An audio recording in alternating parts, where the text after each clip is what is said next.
लगाती हूँ अपनी इसको। अब इसको हम रख देते हैं साइड में।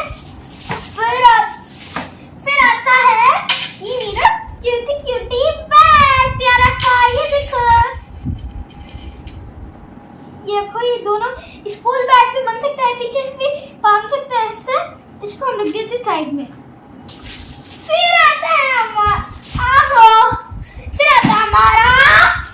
पर्स। ये देखो बिल्ली में आपको पर्स। इसको ऊपर ही अंदर होता है, ये चेन लगी हुई है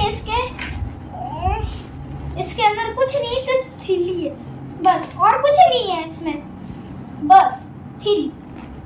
इसको भी हम बंद करके साइड में रख देते हैं। पहले देख लो आप। अब हम इसको साइड में रख देते हैं। फिर आता है हमारा छोटा वाला बैग। अब मेरी बहन आ चुकी है मस्ती करने के लिए। ये है मेरा बैग पिंक कलर का। फ्रेंड्स, मैं आपको ये खोल के बता देती हूँ। ये मैंने खोला, मैंने खोल दिया है। ये देखो फ्रेंड्स, ये देखो। और ये अंदर से ऊपर भी होता है, इसके बटन है। इसको हम बंद करते हैं बटन से। ये देखो, ये बंद हो चुका है। अब मैं ये ऊपर कर रही हूँ, ये ऊपर हो गया है। अब इसको बंद करूँगा।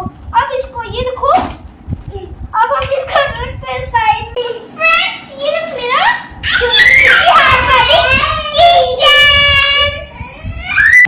कौन सा बैग है ये? ये निकाल। मैंने इसकी किट्टी भी लगाई है, देखो किट्टी। इसके दो किट्टी है। ये